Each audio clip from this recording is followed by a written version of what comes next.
So hello everyone, welcome to Talim 2.0, your ultimate learning destination for civil service examination.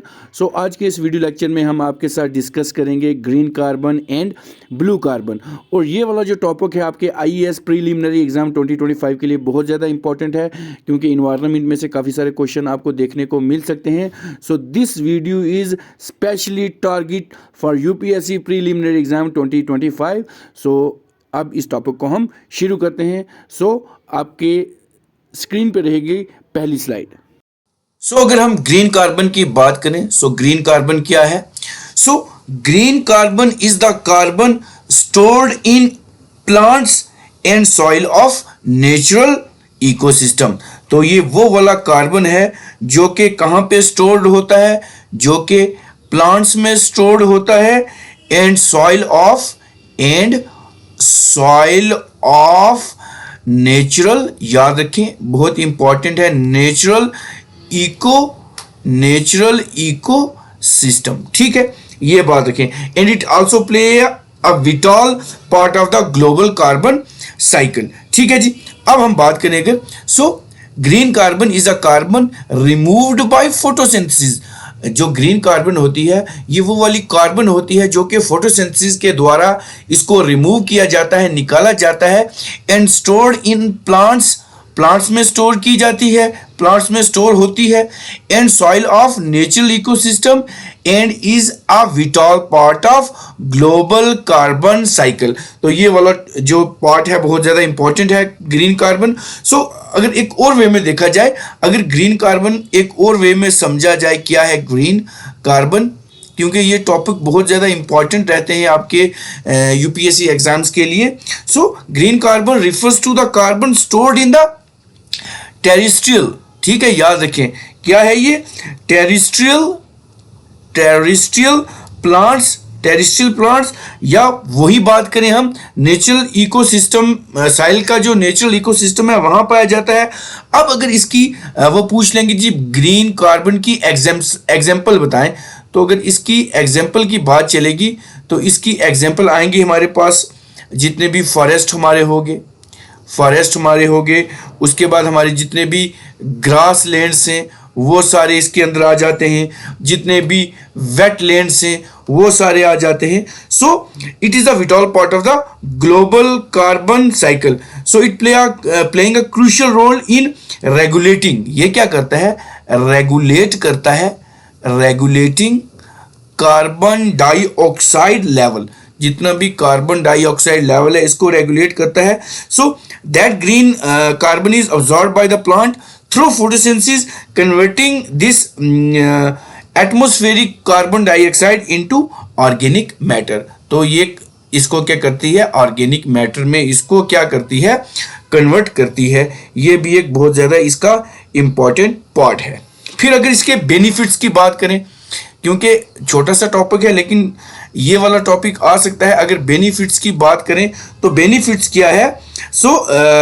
ये क्या रहता है? Global climatic change जो है हमारा, it play a crucial role in mitigating this like global climatic change by absorbing carbon dioxide. ठीक है ना? ये जो प्रोसेस है ना, this help in reducing green house gases concentration. जितनी भी ग्रीन हाउस गैसेस की कंसंट्रेशन है उसको क्या करता है? लिमिट करता है, thereby limiting the effect of the global warming। ये रहेगी हमारी green carbon.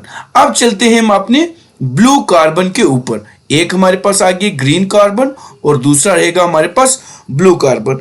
What is blue carbon? ठीक है जी, सबसे पहले अगर हम ब्लू कार्बन की बात करें, blue carbon refers to the carbon stored in the coastal. जितना भी blue carbon refers to the carbon this blue carbon refers to the carbon stored in coastal, जितने भी हमारे कोस्टल तट होते हैं वो वाले, and all the marine ecosystem, जितने भी मैरीन इकोसिस्टम है उसके बीच। और उसके बीच भी क्या चीज़ें आ जाएंगी? लाइक हमारे पास मैंग्रोव्स आ जाते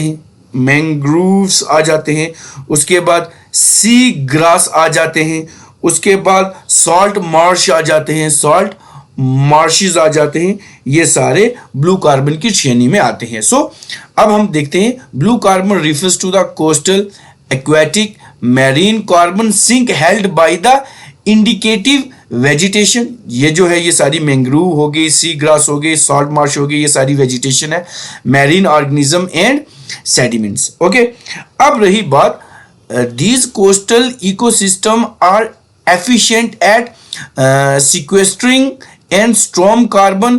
Each square mile of these can remove carbon from the atmosphere and ocean at a higher rate than each mile square of the mature tropical forest. अब अगर इसकी हम बात करें, ये जितना भी इकोसिस्टम होता है ये कितना होता है, हाईली ही इफेक्टिव होता है कैप्चरिंग करने में हाईली इफेक्टिव होता है। ये क्या होता है, हाईली इफेक्टिव होता है किसको कैप्चर करने में, कार्बन को कैप्चर करने में और स्टोरिंग, और एक रोल प्ले करता है क्या, to mitigate the climatic change. देखो क्लाइमेटिक चेंज पे तो काफी सारे चीजें आती हैं, तो क्या करता है, क्लाइमेटिक चेंज को ये मिटिगेट करता है, ये चीज आ गई। फिर उसके बाद they also like valuable for the other ecosystem services like coastal protections and जितनी भी हमारी बायोडाइवर्सिटीज हैं उनके लिए होता है। सो सिंपली अगर हम देखें, so blue carbon are the carbon, और blue carbon is any carbon, और we can say that is any carbon, कोई किसी भी किस्म का कार्बन हो सकता है, that is stored in ocean, जो कि ओशन में स्टोर्ड होता है। So coastal blue carbon is a carbon stored in the vegetation and the soil of, किसकी साइल में होता है, mangroves, sea grasses, salt marches and इनमें होता है। तो ये क्या करता है, ये प्रोटेक्ट करता है और रिस्टोरेशन करता है ब्लू कार्बन इकोसिस्टम, और जिसके हमें बहुत सारे जिसके हमें बेनिफिट्स हैं, लाइक वाइल्ड लाइफ के लिए बेनिफिट है, ये वाइल्ड लाइफ के लिए है, क्वालिटी वाटर के लिए है, जब हमारे जितने भी लोकल इकोनॉमी है उसके लिए ये बहुत ज़्यादा इंपॉर्टेंट है। तो ये ब्लू कार्बन है। सो आज हमने पढ़ा है green carbon and blue carbon. So what is this blue carbon? Blue carbon refers to the carbon that is stored from the atmosphere and stored in a marine ecosystem like sea grasses, meadows, mangrove and tidal.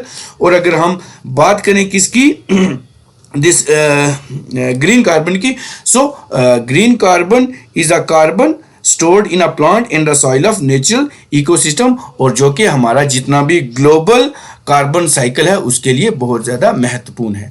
सो ये आज जो topic है बहुत important है। सो जितने भी नए viewers हमारे चैनल पे विजिट कर रहे हैं वो हमारे चैनल को सब्सक्राइब कर दें, और लाइक करें, कमेंट्स करें और हमारे चैनल को सब्सक्राइब कर दें। सो मिलते हैं एक नए लेक्चर के साथ। Till then take care, good bye.